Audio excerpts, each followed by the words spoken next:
Bom, pessoal, hoje nós vamos ver a macroeconomia brasileira.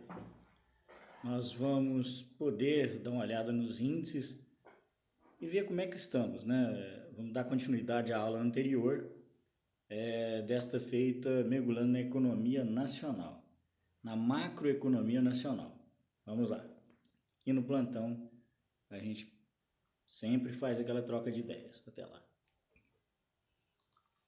Bom, pessoal, além disso, né, a gente vai ver também o sistema financeiro nacional, lógico, né? E o sistema financeiro nacional é importantíssimo que a gente consiga entendê-lo e é importante que a gente consiga abstrair todos os nossos indicadores macroeconômicos para analisar o nosso país, né? E assim a gente dá andamento à nossa matéria na aula 3 aí de macroeconomia, aprofundando em questões nacionais. Bom, nós temos aí, como moeda, crédito, capitais e câmbios, seguro privados, né? Previdência privada, nós temos aqui supervisores desse sistema e órgãos normativos, né? Órgãos normativos da moeda, crédito, capitais e câmbio, nós temos a CMN, ou Conselho Monetário Nacional, ou melhor, o CMN, o Conselho Monetário Nacional, né? Supervisores desses sistemas, nós temos o Banco Central do Brasil, BCB ou Bacen, e a CVM, Comissão de Valores Mobiliários.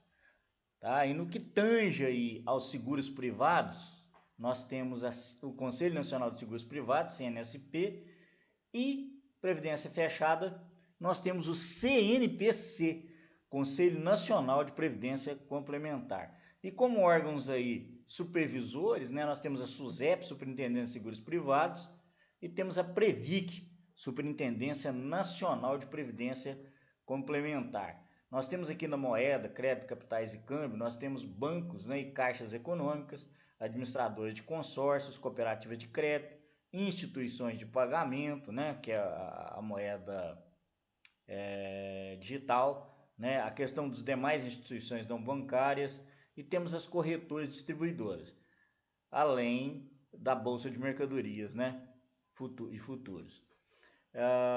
Temos aqui na parte de seguros privados e previdência, sociedades de capitalização, ok? Então é esse grande sistema aí que forma moeda, crédito, capitais e câmbio, seguros privados, previdência fechada, forma o SFN, Sistema Financeiro Nacional, ok? Então vamos lá, vamos conhecer um pouquinho, né? BCB ou Bacen, que é muito mais falado. Banco Central do Brasil tem comissão institucional a estabilidade do poder de compra da moeda e solidez do sistema financeiro. As infraestruturas do mercado financeiro desempenham um papel fundamental para o sistema financeiro e a economia de uma forma geral.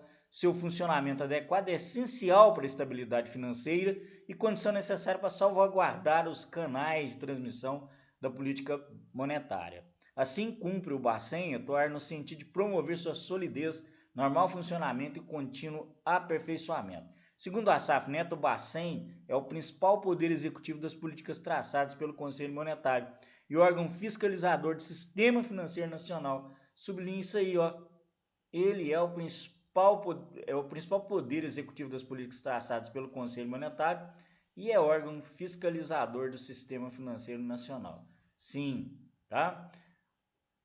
Então, o Banco Central do Brasil, até para, né, ali tem a Casa da Moeda ligada a ele, então, responsável pela emissão da moeda, ele é aquele que tem essa propriedade de fazer a estabilidade do poder de compra da moeda e a solidez de todo o sistema financeiro, ok? A CVM, a Comissão de Valores Mobiliários, tem como objetivo desenvolver, regular e fiscalizar o mercado de valores mobiliários como instrumento de captação de recursos para empresas, protegendo os interesses dos investidores e assegurando a ampla divulgação das informações sobre os emissores e seus valores mobiliários, tá? E o Conselho Nacional de Seguros Privados, ou CNSP, é o órgão máximo do setor de seguros. Cuida das normas que regulam as atividades de capitalização, de seguros privados e da previdência privada. Cabe ao Conselho Nacional de Seguros Privados fixar diretrizes e normas da política de seguros privados no Brasil, né? E tendo como aliado a SUSEP, lá na parte de supervisão, que é a Superintendência de Seguros Privados, é o órgão responsável pelo controle e fiscalização dos mercados de seguro, previdência privada aberta, capitalização e resseguro. Tem como objetivo desenvolver os mercados supervisionados, assegurando sua estabilidade e os direitos do consumidor. Então aqui, ó, BCB, Bacen, né? Esse aqui de cima é o nosso Bacen, que é um órgão extremamente fidelíssimo à questão da estabilidade da moeda. Bom, organização do sistema financeiro nacional. Dentro dessas divisões é que tomam lugar as políticas econômicas que moldam o país e as instituições financeiras. Essa nossa disciplina aqui, essa parte nossa, foca nessa atuação do Banco Central. Então tem o Conselho Monetário Nacional, que é o órgão superior do sistema financeiro, tá? E tem a responsabilidade de formular a política da moeda e do crédito, objetivando a estabilidade da moeda e o desenvolvimento econômico e social do país. Eu sublinho para vocês, eu sublinho. E a Previc, é a Superintendência Nacional de Previdência Complementar, é uma responsável pela fiscalização e supervisão das atividades das entidades fechadas de previdência complementar e de execução das políticas para o regime de previdência complementar operado pelas referidas entidades, né? Como vocês bem sabem, nós temos o órgão principal de previdência, que para os seletistas aí é o INSS, Instituto Nacional de Seguro Social, né? Para os servidores públicos aí de cada órgão, né, seja municipal, estadual, federal, tem o seu próprio sistema, né? E esse da CLT é o chamado Sistema Geral. Aí quem olha tudo isso é a Previc, né, que faz essa questão, que analisa a questão de uma forma nacional. É uma superintendência nacional de previdência, então, complementar, né? Já que a gente tem a geral e as previdências próprias para cada servidor, no caso de municípios, estados e federação. O que é política monetária, gente? Então a gente conheceu aqui o arcabouço lá do Sistema Financeiro Nacional e a gente viu que o Bacen tá aqui logo atrás, né? A gente viu que o Banco Central do Brasil tem comissões institucionais, a estabilidade do poder de compra da moeda e a solidez do sistema financeiro. Então essas infraestruturas do mercado financeiro que desempenham esse papel é controlada aí pelo Bacen, né? E as devidas outras autoridades, como é a organização aqui do CFN, né? Então, pessoal, para a gente fazer esse entendimento da política monetária, então, antes de começar essa aula que a gente vai denominar de 1, pode ser importante relembrar noções básicas sobre política monetária, caso você não tenha tido esse conteúdo ou precise retomar. Mas vocês tiveram, tem aquela apostila básica, a gente falou muito sobre isso, poder da moeda, né? A questão das funções da moeda foram vistas por nós. Então, a política monetária é um instrumento de política econômica utilizado pelo Bacen para o controle da moeda. Vou sublinhar aqui, ó, para o controle da moeda. A atuação do Bacen nesse sentido é capaz de influenciar em condições econômicas como, emprego, juros, inflação, entre outros componentes da vida em sociedade. Vamos colocar isso aqui, ó, bem para vocês, né? Então, a atuação do Bacen nesse sentido influencia emprego, juros, inflação, entre outros componentes, tá? Então, no próximo aqui, nós vamos ver de forma simples e direta esses exemplos cotidianos, como a política monetária se faz presente na vida de todos. A gente fez aqui um esboçozinho aqui, né? Ó, exemplo, nós temos uma coisa cíclica aqui, ó. Vamos lá, uma pessoa economiza R$1.000, né? E as deposita no banco X. Esses 1.000, a taxa de rentabilidade é de 10% ao ano. Então, esse banco X deposita esse valor que vai ser recolhido para o Banco Central, tá? 2, uma família pega 1.000 emprestados para necessidades diversas. Aí o crédito faz a economia acelerar. Ele pega R$1.000 esse dinheiro aqui que a pessoa está colocando aqui, ó, ele é repassado para uma pessoa, né? E essa, pela sua vez, ele vai ter lá os 1.000, a taxa de juros do empréstimo dele é de 40% ao ano, né?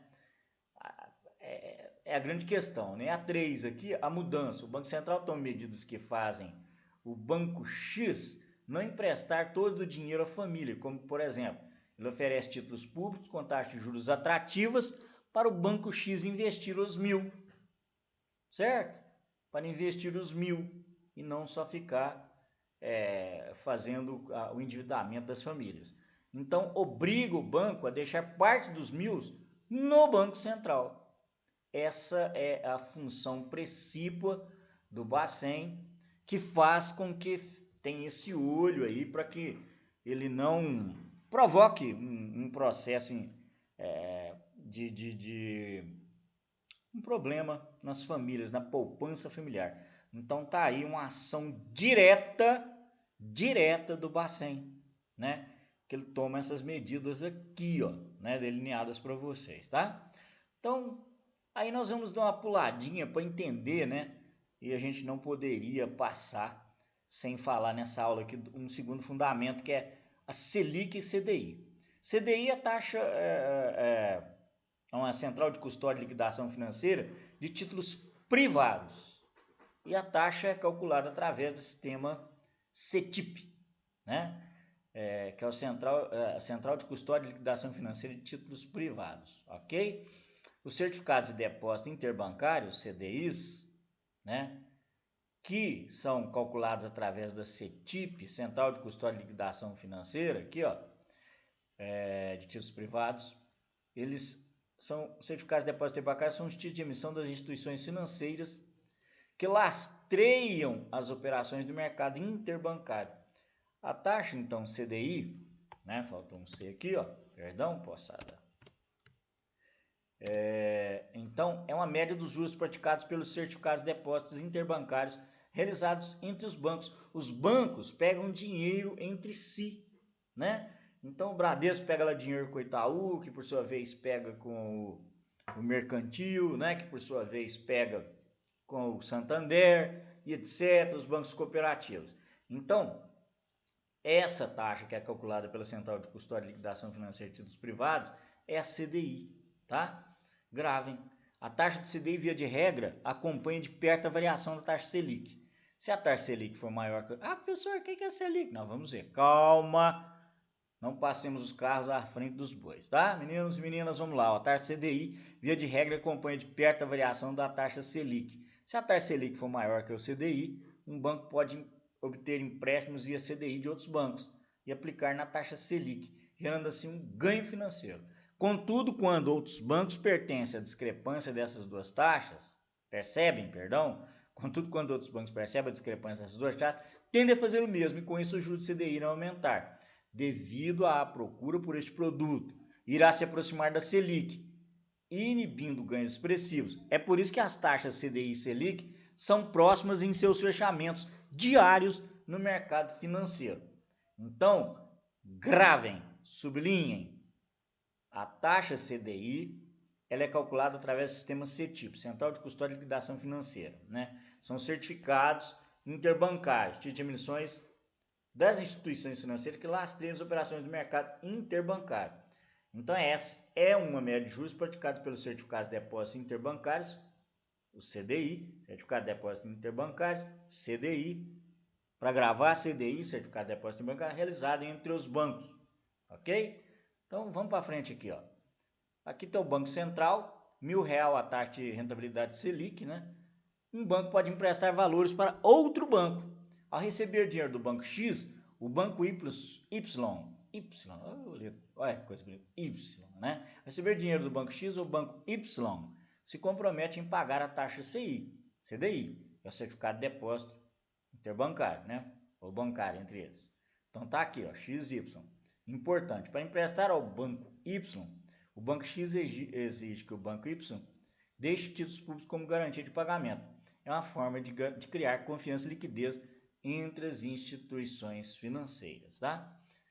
E aí a gente cai na questão de falar aqui sobre a inflação, né? A inflação é o aumento do nível geral de preços da economia. O Bacen utiliza a taxa de juros como forma de controlar a inflação. Pessoas, a gente já falou, né? A inflação é um processo que corrói a economia, porque ela deteriora o poder aquisitivo da moeda, né? Então, períodos de juros altos são tipicamente períodos em que a inflação está alta e o Banco Central sobe essa taxa de juros justamente na tentativa de trazer a inflação para baixo. Em geral, o Bacen sobe os juros quando a inflação está alta e corta quando está baixa. É aquilo que eu falo para vocês, né? Não entendeu, tal, dá um print screen nessa tela, retrocede aí o vídeo, né? Para anotar, você pode fazer esse print screen, tá aqui, ó, eu coloco tudo aqui para vocês, justamente para vocês irem anotando. Então, por que ele faz isso, né? Para responder essa pergunta, precisamos primeiro entendermos como é determinada a inflação. É um processo razoavelmente complexo, para isso utilizaremos uma base histórica, para ficar melhor para vocês. Vamos lá, para a gente fazer um entendimento. Inflação tem a ver com aquela... Todo dia os preços mudam para cima. Todos os dias os preços lá na gôndola, lá no supermercado. A hora que você vai ver... tinha uma maquininha no período de inflação, que é a máquina mais utilizada, é a remarcadora de preço, né? A demarcadora de preço, na realidade. Tem a remarcar é porque o processo inflacionário chama ela de remarcadora, porque a toda hora você cruza com esse rapaz colocando novos preços. Às vezes o produto está R$3,80, daqui um pouco se você dá um giro na gôndola e voltar, ele já está R$4,10. Então é um negócio complicadíssimo, né? Vamos analisar aqui como funciona para vocês entenderem. Vamos lá. Bom, só que para a gente analisar isso, a gente tem que entender essa questão de juros nominal e real.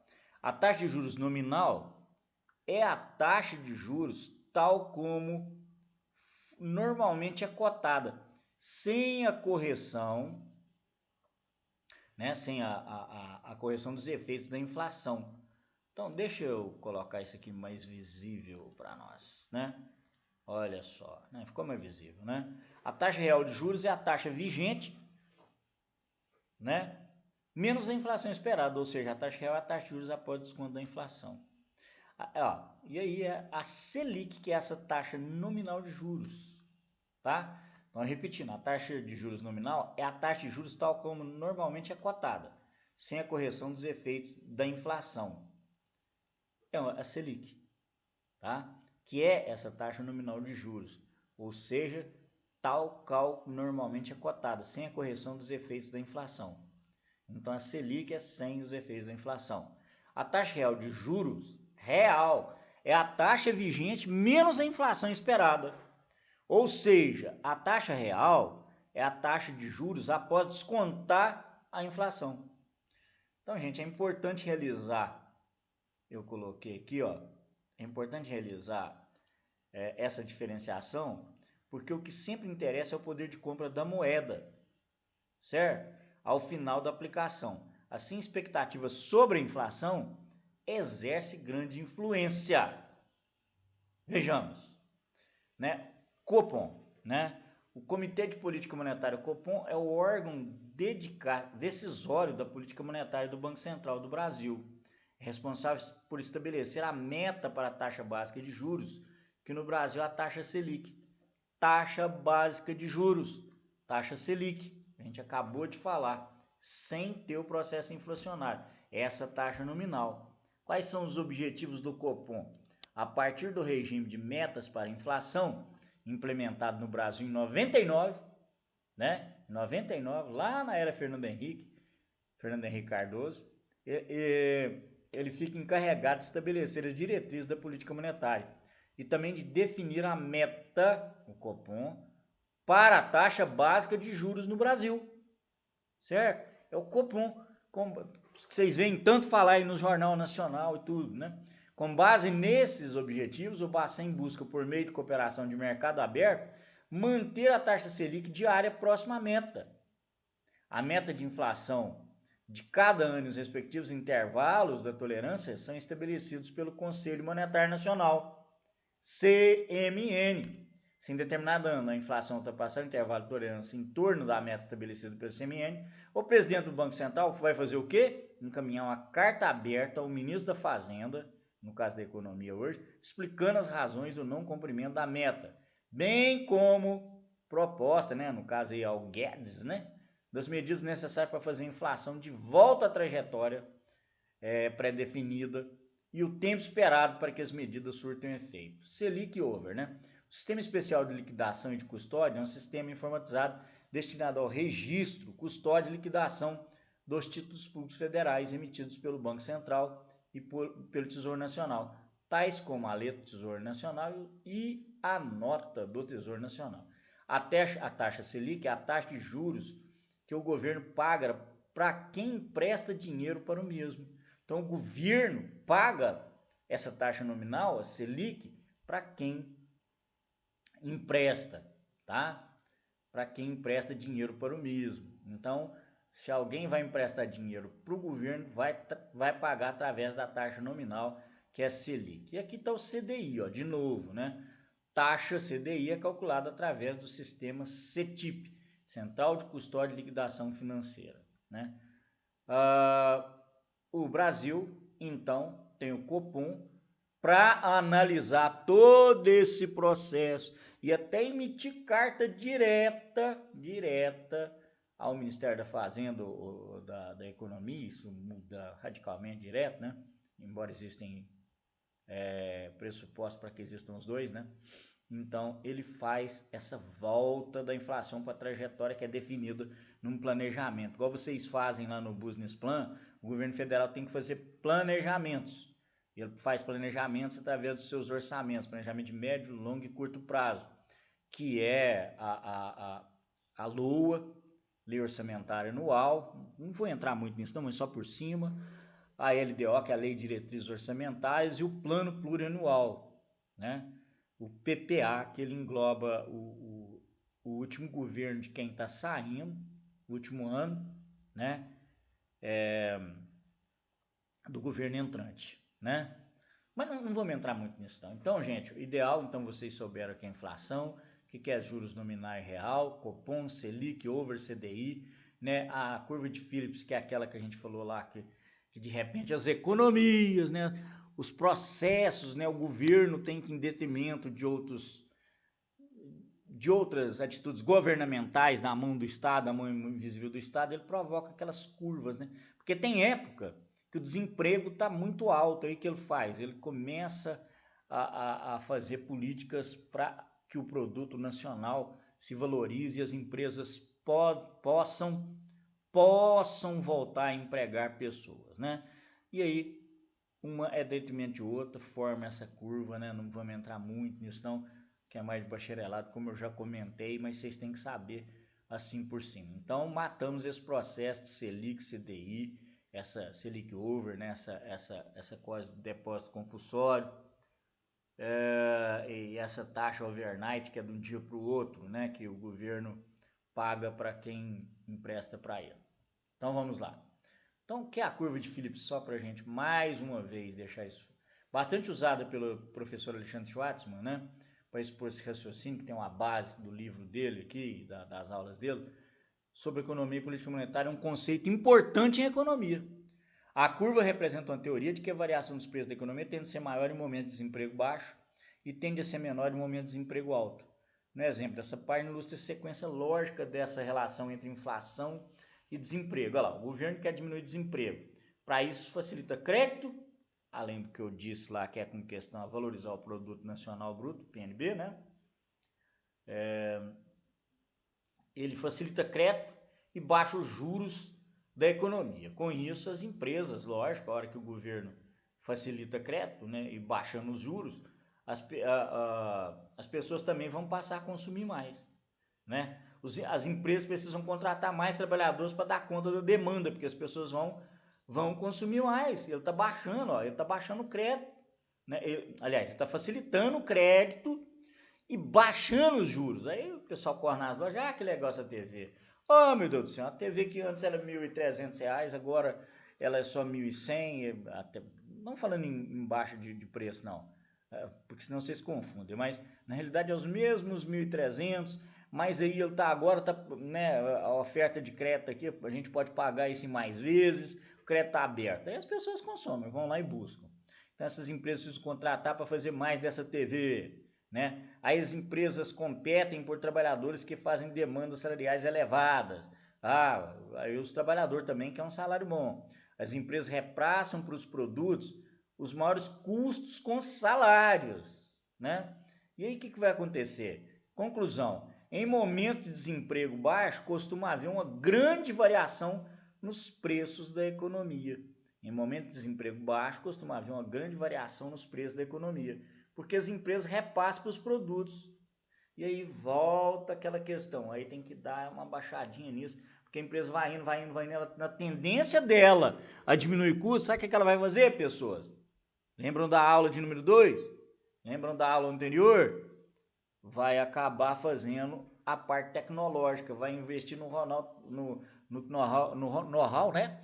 Perdão, no know-how tecnológico, ou seja, de produzir com maquinário para diminuir esse custo de produção e vai dispensar a mão de obra. E aí essa curva, puff, desce a ondulação. Então o gráfico abaixo aqui, ó, esse aqui, ó, demonstra a relação teórica entre desemprego e inflação de forma matemática, tá?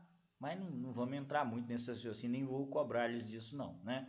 Aqui a variação dos preços, que é a inflação, né, de 2% a 10%, e aqui a gente está vendo a taxa de desemprego, ó, de 4% até 12%. Então, quando ele está em 4%, a gente tem esse ponto com alta inflação e baixo desemprego, mas está uma alta inflação.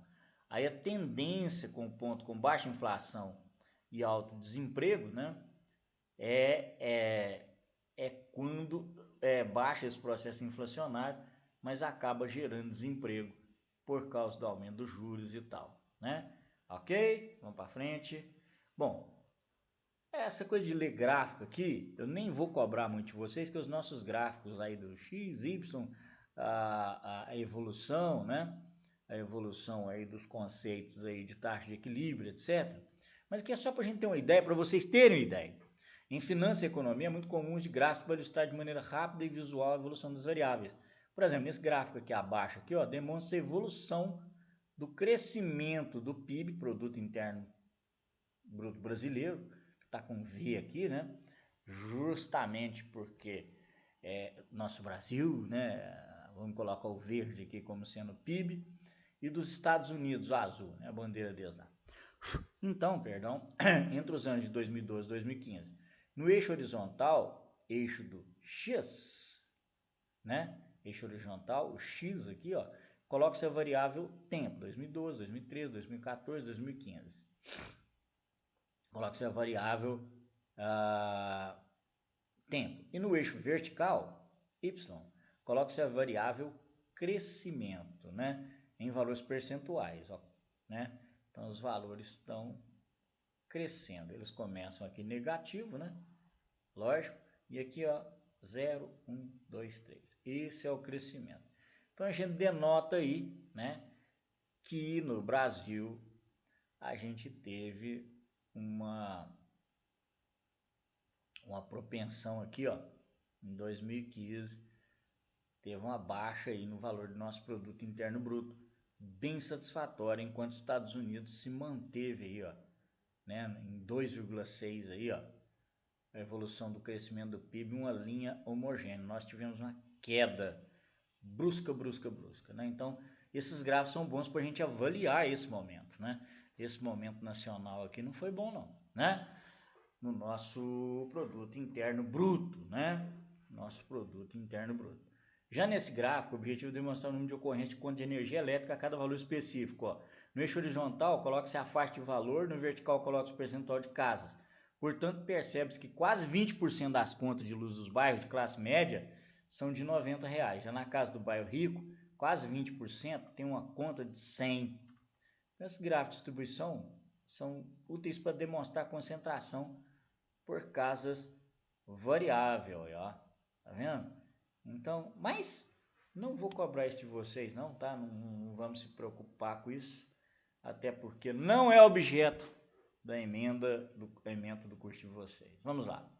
Então, em geral, gente, vamos entender as ideias que eu quero passar para vocês, expressas aqui por mim. Ó. Em geral, o Bacen sobe juros quando a inflação está alta, corta quando está baixa. Quando os salários estão subindo muito, esse aumento se transmite para a demanda dos trabalhadores, o que faz o preço dos produtos subir. Os salários estão altos, estão subindo muito. Então, o que as pessoas fazem, né? Estão com poder de compra, vão lá e pumba, compra muito. Se os salários sobem mais do que a produtividade do trabalho, ocorre inflação. Se os salários sobem mais do que a produtividade do trabalho, ocorre inflação. Troca estável significa que o Bacen poderia sempre optar por um nível maior de inflação para diminuir o desemprego.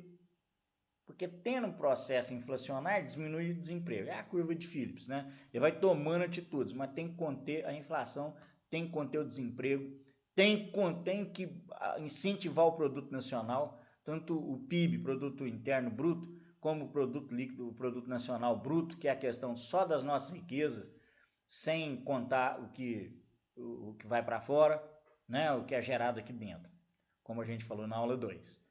Então, a única forma de garantir desemprego e inflação baixa é prometer e cumprir com que os trabalhadores não precisem incorporar a inflação em suas demandas salariais. Para isso, a inflação precisa de fato ser baixa. O resultado da repetição desse jogo de aumentar a inflação é: trabalhadores pedem salários maiores, mesmo que empresas não consigam transformar esse aumento de produtividade e produção. Com isso, empresas demitem e o desemprego volta a aumentar, mas a inflação segue alta. Como os trabalhadores incorporam a inflação passada na negociação de salários, todos os sindicatos, as tratativas, os acordos trabalhistas, as convenções trabalhistas, elas sempre, lógico, é incorporar a inflação passada para negociar o salário que ele tem que receber. Então, não é possível aumentar continuamente a inflação para derrubar o desemprego, tá? Então, a gente pode tirar daqui um monte de conclusões, tá? Se o Bacen realiza o aumento de preços, pode momentaneamente diminuir o desemprego, mas no período seguinte a inflação será transformada em maiores demandas salariais, porque o pessoal quer que não vai ter essa perda, então ela transforma em demanda salarial, e como resultado volta-se ao nível de desemprego anterior, mas com a inflação alta. Os trabalhadores fazem suas demandas salariais observando a inflação esperada. A economia fica presa em uma situação que não há ganhos reais de salário ou emprego, apenas inflação mais alta. O Bacen, então, deve se comprometer ao longo prazo com a inflação baixa. Se pensava que dava para diminuir o desemprego, aumentando a inflação, sem que isso afetasse o comportamento dos trabalhadores. Gente, é uma roda. Então, a ideia de meta de inflação significa que essa passa a ser um compromisso numérico do Bacen, ter uma regra de política monetária, uma política de juros, uma política de medir o nível de desemprego, uma medida para analisar o nosso produto nacional, uma medida para analisar a nossa inflação, uma medida para analisar pessoas atrás de mesas ali, o Ministério da Economia todinho, para analisar a questão do nosso produto interno bruto, do nosso produto nacional, do nosso produto nacional bruto, né? Então, essa consequência de analisar a inflação, taxa de juros, aumento de juros, preços básicos, o Copom, as taxas Selic, taxa nominal, taxa básica de juros, Então, esse processo tem que ser monitorado, gente. Então, é por isso que eu estou trazendo nessa aula de agora, para que vocês comecem a tirar essas conclusões no nosso meio nacional, na nossa política nacional. Ok? Certo? Então, gente, a gente precisa ter ideias que nos condizam para entender esse grande sistema financeiro nacional. Vocês não podem sair daqui entendendo só de microeconomia e conceitos básicos. A gente tem que entrar nessa esfera nacional para vocês terem entendimento, terem esse entendimento, futuros técnicos de administração que vão dar consultorias aí com certeza, Então, o mapa da aula aqui, isso aqui foi só para me programar com vocês, tempos, mas não vou. Vamos lá. Então, dos conceitos fundamentais da política fiscal, aí nós temos a política fiscal também, que é uma outra coisa. O governo cobra essa questão de impostos, ele tem a sua receita que ele precisa. E com isso, né, as duas mãos fortes da mão invisível do governo aí se prendem, como a gente viu na aula 1, né? A questão, né, que nós vimos lá na realidade dos sistemas financeiros, né? Essa prévia que eu passei para vocês, no preço mínimo e preço máximo, e essa questão de impostos. Então, dois conceitos fundamentais da política fiscal, assunto utilizado pelo professor na obra dele para a compreensão dessa situação financeira do Brasil, né? Nesse gráfico aqui esquerdo está o conceito de resultado primário, que contempla as receitas e despesas do governo, mas sem considerar receitas ou despesas financeiras. Dessa forma, os pagamentos que o governo faz a título de juros de sua dívida não são contabilizados no resultado primário, que alivia o resultado final do dados que os juros, né, são uma conta muito representativa. Então aqui está uma receita aí desse ano, né? Como o governo aqui fez um paralelo só até 2015 esse estudo, esse nacional eu vou atualizar para vocês um novo processo que vai chegar na próxima aula, esse valor quentinho. É para ter uma ideia só a nível nacional de como funciona a macroeconomia, nós vamos nos prender aqui rapidamente e analisar esse ano aqui. Aqui, ó, receita de 10 bi, despesa de 6 bi. Então, resultado primário positivo de 4 bi, que é 10 menos 6, né? No segundo gráfico direito, o resultado nominal, que aí sim inclui despesas financeiras, inclusive juro da dívida, né? Então, tá aqui, ó. Esses valores são hipotéticos, mas demonstram como o pagamento de juros pode impactar fortemente o resultado nominal das contas públicas. Para vocês terem uma ideia, né? Essa parte aqui é hipotética só para apresentar. Então, houve um pagamento de 6 bilhões de juros e o Brasil pagaria, né? Tá, nossa dívida só aumentando, tá, gente? Até hoje, 2020. Mas isso é um outro assunto para a próxima aula. Receita de 10 bilhões com resultado nominal de 12 bilhões. Então, o resultado nominal negativo de 2 bi aqui, ok? Que é as despesas de 12 bilhões, que é o resultado nominal. Então, vamos para lá. Beleza? Tranquilo? Gráfico, né, de barras verticais. Bom, o que é risco país? O que é risco país, pessoal, né? Vocês veem de vez em quando aí e sempre ficam, nossa, o que é isso? Meu Deus! É isso aqui, ó. O risco país reflete o quão perigoso ou arriscado é investir em determinado país. Esse conceito também se relaciona com a situação financeira do Brasil. Vamos vermelhar, vamos negritar isso aqui. Olha, por exemplo, um país que coloca em risco os recursos de investidores, digamos, com ameaça de estatizar patrimônios privados, pegar o que é privado e estatizar, faz com que o mercado internacional fique com temor, essa palavra aqui, ó, temor em economia. Isso é um temor. Sobre posicionar recursos, né? Temeroso falar em temor. Sobre posicionar recursos em tal país. Esse país tenderá a ter um risco mais alto. E para compensar esse risco, o país terá que oferecer taxas de juros maiores, a esses investidores. Entendem isso? É um processo de, como se for, bate e volta, né? Então, já que o país que demonstra estabilidade econômica e política, além de segurança jurídica, já há um país que demonstra estabilidade econômica e política, ó, demonstra estabilidade econômica e política, né? Não tem esses processos tão de uma hora para outra, né? Além de segurança jurídica, será percebido como país de menor risco, mais convidativo a investimentos. Então, quanto mais iniciativa privada, na nossa economia de mercado aberto, né? Aí a lei do mercado, né? Automaticamente a gente fica convidativo para investimentos nesse país. Então, ele poderá oferecer taxas de juros relativamente menores para atrair capital. Olha só, né? Então, cada 100 pontos base significam juros de 1% nos títulos emitidos pelo país, tanto para títulos públicos quanto privados. Aqui a gente tem uma ideia, né, do BSB, o Business Points, ou pontos base, né, dos países aqui, para a gente entender, né, uma evolução aqui, ó, e a gente se encontra aqui numa posição ainda muito intermediária e mediana, né? Ok? Bom, vamos para frente. Como funciona a PEC 55? Vocês ouviram falar da PEC 55, a proposta que teve né, ela já foi colocada pelo Temer, já está em funcionamento.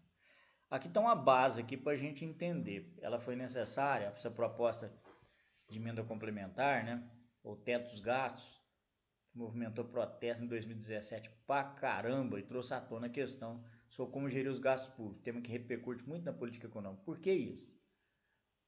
Para facilitar essa compreensão, esse trabalho do professor Alexandre, tem esse gráfico aqui de lado para a gente analisar. A PEC, vamos sublinhar isso aqui, vamos negritar isso aqui, vamos fazer tudo isso aqui. A PEC tem como objetivo, não, sublinhar não ficou legal não. Espera aí, vamos lá. Ficou ruim. A PEC tem como objetivo limitar o crescimento de gastos, que ficaram, a partir da aprovação da proposta, restritos a aumentar somente conforme a inflação. Como, de acordo com a média histórica, o PIB tende a crescer mais do que a inflação, e, consequentemente, a receita com tributos também. Sempre que isso ocorrer, poderá haver alívios fiscais do governo, que estará arrecadando mais, mas gastando no mesmo período passado é resultado pela inflação. Então, a dívida pública brasileira se tornou assim, algo, né, imensamente grande. Nosso PIB, né, uma crise recessiva que aconteceu a nível mundo em 2012. Então, antes da PEC, não há espaço para qualquer investimento, nem pagamento de dívida. Receitas do governo 100 bi, despesas 100 bi no ano 1. No ano 2, o PIB do país cresce 1%, e com isso, receitas do governo também aumentam 1%. Então, 101 bi. E as despesas crescem 2, 102 bi. Estão entendendo? Então, pessoal, me acompanha, tá? Mas, lógico, quem tiver dúvida, faz retrocesso no vídeo, pausa, faz um part screen, ou no plantão nós vamos estar lá para isso. Mas depois da PEC, gradualmente as despesas vão ficando menor frente à receita, porque a gente deixa de gastar. Então, pessoas, a receita do governo aqui era 100 bi, né? Passa para a despesa dos mesmos 100 bi. Só que aqui, com o controle de gastos, o PIB do país cresce 2% real, ou seja, já descontada a inflação, certo? Já descontada a inflação. E com isso, receitas do governo também aumentam 2%. Aí o que acontece? As despesas ficam limitadas a aumentar somente o valor da inflação, supondo a inflação de 1%, 101 bi. Então aqui já fica avitário, né? Ok? Não ficou deficitário como antes da PEC aqui. Para vocês terem uma ideia, porque muitos já ouviram falar, a gente até comentou dentro de sala de aula, eu não lembro quem, não sei se foi a Brenda, não sei se foi a Claudiana, não sei quem comentou comigo sobre o teto dos gastos, a gente começou a falar, mas isso aqui retrata bem, né? Essa questão de que receita e despesa do governo estavam ali dando empate técnico e acontecendo de não haver, né, pagamentos e não ter receita, né? Então elas cresciam juntos, né, com o PIB, as despesas. E agora sim começa o país a respirar um pouco, ok? Bom, outro assunto para a macroeconomia diz respeito à reforma da Previdência que foi feita pelo governo, embora para muitos possa parecer injusta, né? Mas é lógico que hoje as pessoas estão com a tendência a uma vida mais longa, né? E isso acontecendo, o nosso sistema previdenciário, ele não consegue suportar, tá?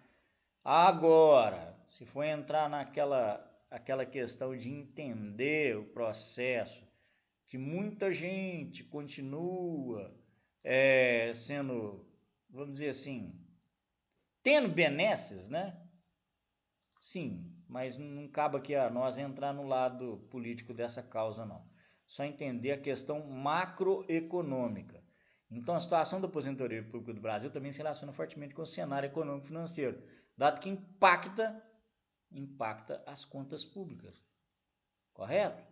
Aqui, a esse impacto aqui, eu vou até colocar com outra cor, impacta as contas públicas, esse pagamento das pessoas no final de suas vidas, após a sua doação ao mercado de trabalho durante uma vida inteira.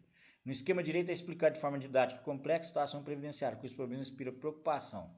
Aqui, ó, 4 pessoas trabalham e pagam contribuições, né? O INSS usa essas contribuições para pagar a aposentadoria de 2 idosos. Então a relação aqui, ó, o problema com o envelhecimento da população chega a um momento em que não há mais contribuintes suficientes para manter a aposentadoria da população aposentada. Como vai manter essa aposentadoria desses aposentados, sendo que 4 trabalham, né, 4 pessoas trabalham e pagam contribuições, e o INSS usa aquelas contribuições dessas 4 para pagar a aposentadoria de apenas 2.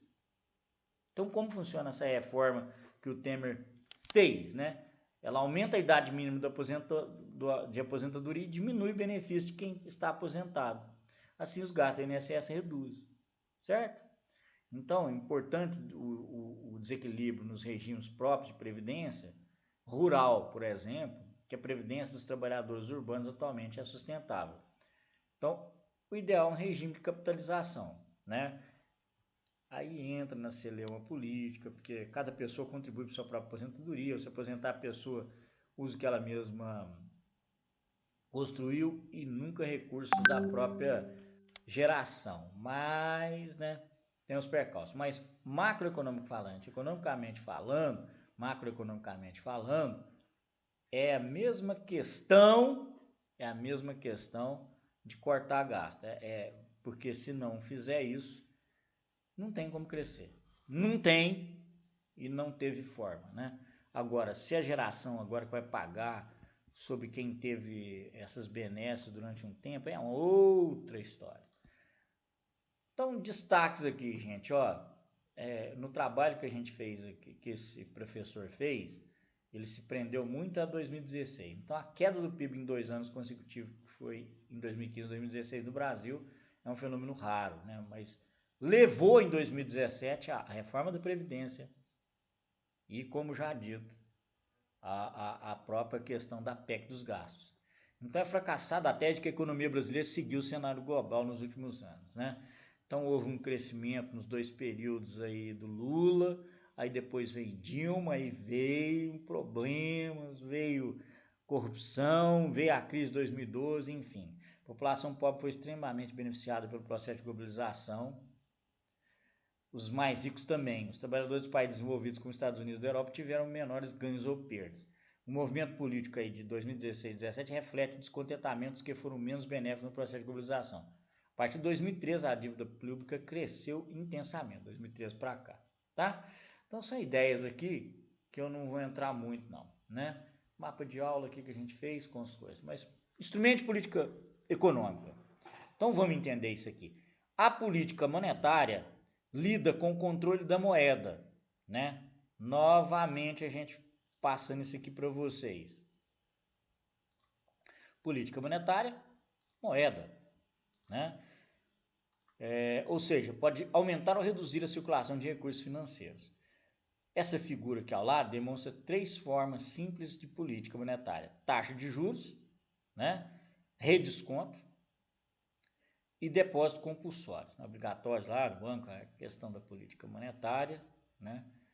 E essa aqui lida com o relacionamento comercial com o exterior, impactando as exportações e exportações, política comercial. E a política fiscal trata da capacidade do governo lidar com as receitas com tributos e despesas, ou seja, as contas públicas. E a política cambial, que lida com a taxa cambial, com, né, o valor da nossa moeda aí, com relação às outras.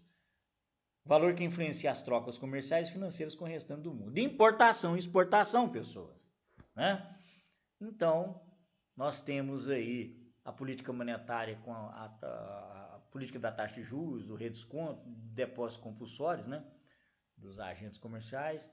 A política comercial, que é essa relação com o exterior, impactando a exportação e importação. Política cambial, que lida com a taxa das moedas, né? E a fiscal, que é a capacidade do governo lidar com suas receitas. Por que o câmbio valoriza ou desvaloriza? Já perguntaram isso para mim também. Vamos lá. Uma vez que se trata abertamente de questões de economia internacional, é extremamente importante compreender a lógica por trás dos movimentos cambiais. Esses esquemas aqui à direita aqui, ó, vão explicar esse movimento de forma simples. Olha lá. Investidores que têm dinheiro no Brasil decidem levar seus recursos para os Estados Unidos. Se eles querem levar recursos para os Estados Unidos, a questão do dólar sobe e desce. Desce, sobe, né? Se os investidores têm dinheiro no Brasil e decidem levar esse recurso lá para os Estados Unidos, para fazer isso, o que eles têm que fazer? Tem que pegar os reais e trocar por dólar. No momento que o mercado financeiro vende dólares, significa que a demanda por dólar está alta. Pessoas que possuem dólar passam a ter a oportunidade de vender a um preço mais alto e o dólar valoriza, sobe. Vocês entendem? Vocês têm essa possibilidade? As pessoas estão trocando real por dólar, então o dólar valoriza e sobe. Ao contrário, para vocês entenderem, ficar bem sucinto para nós, eu coloquei esse diagrama aqui, ó. Investidores americanos decidem trazer seu recurso para o Brasil. Para fazer isso, eles trocam, ao contrário, eles trocam os dólares por real. No momento que o mercado financeiro vende reais, significa que a demanda por real está alta. Pessoas que possuem reais passam a ter a oportunidade de vender por um preço mais alto. E o dólar desvaloriza, né, com o real se valorizando. É basicamente isso, né? E o governo tem que ficar de olho nisso aqui. Tem que analisar esses dois processos de uma forma contínua. Essa vigília, né? Essa constante observação. Beleza? Por que o câmbio flutuante torna a política fiscal ineficiente?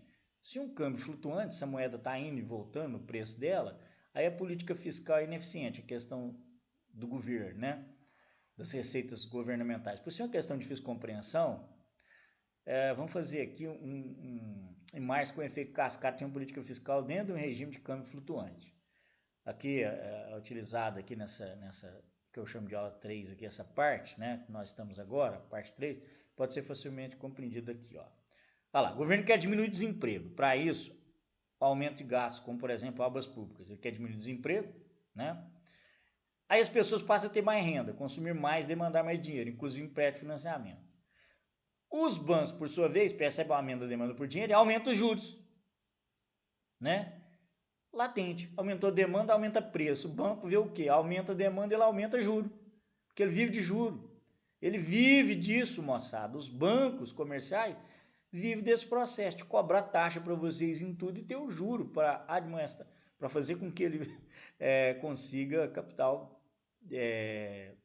para reemprestar, né?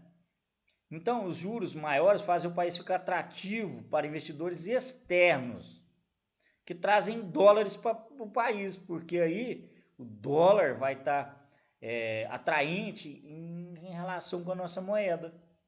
A entrada de dólares faz a moeda nacional valorizar, né? Tornando as exportações mais caras, o que as diminui. E aí o país retorna ao nível de renda e desemprego anterior ao início dos gastos públicos. Tá vendo como é que é cíclico essa coisa? Tem que estar sempre analisando, não é? Então essa questão de retornar ao nível de renda e desemprego é com essa questão desse câmbio flutuante, né? E aí a política fiscal, não só com relação à receita de impostos, mas tem a questão do preço máximo, preço mínimo, essas ações, então ela acaba não tendo a eficiência se não houver ação. Se ficar estático, aí complica. Vamos lá, balanço de pagamentos, é aquilo que a gente falou, né? Aquela balança comercial. O que resulta das nossas transações aqui com as que a gente faz interna e a que a gente externa, importação e exportação. O balanço de pagamentos registra as trocas financeiras e comerciais do país com o restante do mundo. Vamos sublinhar isso aqui, gente, ó, né? Ele é dividido em 3 tópicos: transações correntes, ó. É essa parte aqui, ó. Uma mercadoria importada ou exportada, por exemplo, é contabilizada nessa conta, né? Transações correntes. 2, conta capital. Vamos aqui colocar outra cor. Vamos colocar não, que verde aqui, um azul escuro aqui, ó, para vocês verem. Faz um print dessa tela, gente, tranquilo, ó. E a conta residual, que registra eventuais erros e omissões. Nesse aqui a gente vai pôr essa cor aqui. Pronto. Então vamos lá. Transações correntes, né? Uma mercadoria importada, o que acontece, meu povo? Ou exportada, por exemplo, é contabilizado nessa conta. Então, é as transações correntes, né? Lembrando, balanço de pagamentos é dividido nesses 3 tópicos: transações correntes, conta capital e financeira e conta residual. Transações correntes, né? Vamos colocar aqui, ó. Registra fluxo de bens e serviços correntes. Uma mercadoria importada ou exportada é contabilizada aqui, ó. Transações correntes. Conta capital e financeira, que registra trocas financeiras, como por exemplo empréstimos e pagamento de juros. Emprestou, contraiu ou pagou, conta essa aqui, ó. Tá? É justamente essa conta aqui, que é a conta capital e financeira. Então, lembrando, transações correntes, registro do fluxo de bens e serviços, exportação e importação, e conta residual, que registra eventuais erros e omissões nas acima citadas. Ok? Então, gravem isso. Ó, transações correntes, está aqui, entrada e saída de bens e serviços, para facilitar com essas imagens. Conta capital e financeira, que são as trocas financeiras, como empréstimo, pagamento de juros, e a conta residual, que é analisar erros e omissões, tá? Gente, destaques, né? A melhor política econômica depende dos objetivos e contexto de cada país, sempre havendo prós e contras. O Brasil está entre os países que mais cresceram economicamente no século XX, ademais de tudo isso que a gente está falando. Em algum momento das últimas décadas, o Brasil perdeu a receita do crescimento. Saldos negativos por muito tempo no balanço de pagamento levaram à dívida e até falência. Levam, né? Saldos negativos por muito tempo. Então, no caso do PIB, está pequeno aí, né? Que foi uma preocupação naquele ano. Entre política monetária ativa, livre, fluxo de capital estrangeiro para o país e o câmbio fixo, só é possível escolher 2. Entre política monetária ativa, livre fluxo de capital estrangeiro, câmbio fixo, só pode escolher 2. A taxa de juros mundial é definida a partir dos títulos públicos dos Estados Unidos. Ó, isso aqui, gente, ó, isso aqui é importantíssimo vocês terem essa noção. A taxa de juros mundial é definida a partir dos títulos públicos dos Estados Unidos, tá? A melhor maneira de entender o futuro é criar um mercado. A forma de paridade de juros demonstra que para atrair capital, um país precisa remunerar o capital estrangeiro no mínimo o que remunera os Estados Unidos, mais um prêmio pelo risco, mais expectativa de desvalorização ou valorização da moeda nacional. Se um país escolher ter câmbio fixo, né? Câmbio fixo, a moeda não é flutuante, perde a política monetária como forma de aumentar a renda e diminuir o desemprego, pois a determinação dos juros passa a servir para controlar os fluxos de entrada e saída de capital.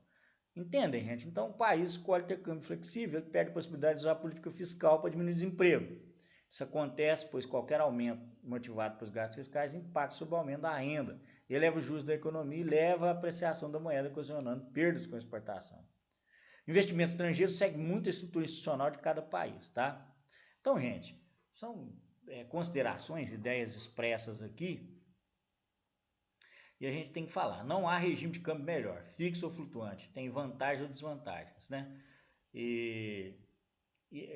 Quando um país vende mais produtos do que compra, ele está recebendo dólar do exterior, o que faz a moeda nacional se valorizar. Quando um país vende mais produtos do que compra, ele está recebendo dólar do exterior. Então, é importante investir na exportação, né? Até para o mercado nacional, né? Ficar lá todo, tá? Então, é isso que a gente sempre fala, né? Bom, mapa de aula aqui, não vou precisar. Agora, uma conclusão aqui, gente, ó. A conclusão sobre a teoria sobre a atuação do Banco Central no sistema financeiro, né? Nós tivemos lá evidência e contexto da atuação do Banco Central no Brasil e no mundo, conforme a gente falou, mais dificuldades monetárias e fiscais do Brasil como elementos de desestruturação econômica, né? A gente viu nessa terceira aula, nesses slides anteriores. E as opções de política econômica em um contexto de globalização financeira e econômica. Lembrando aqui que eu tenho que falar também o seguinte, quando um país compra mais produtos do que vende, ele está demandando dólar para fazer suas compras, né? Então, ele está importando. o que faz a cotação do dólar subir e a moeda nacional desvalorizar. Tá vendo? A gente precisa entender todos esses processos aqui, considerações que a gente falou antes, para que a gente entenda um pouco melhor a macroeconomia, tá? Na outra aula a gente faz um fechamento, né? A gente viu aqui muita coisa no Brasil, com até alguns dados mais atualizados. Mas a princípio eu quero aqui crer que vocês começaram a pegar o gancho da importância das políticas, né? A importância de entender esse processo de uma maneira assim limpa, pacífica, né? Sem transtorno, tá bom? Vamos estar lá junto no plantão para tirar as nossas dúvidas. Eu quero que vocês anotem tudo, dá um print screen nessa tela, dá um retrocesso. Tamo junto, moçada, tamo junto. A parte que nos cabe é analisar, aprender e crescer cada dia mais, né? Até o plantão, nós vamos conversar bastante lá. Nós vamos ter exercícios avaliativos, né? Tá aí a nossa nova emoção, a nossa nova percepção da macroeconomia. Um abraço a todos, até o nosso plantão.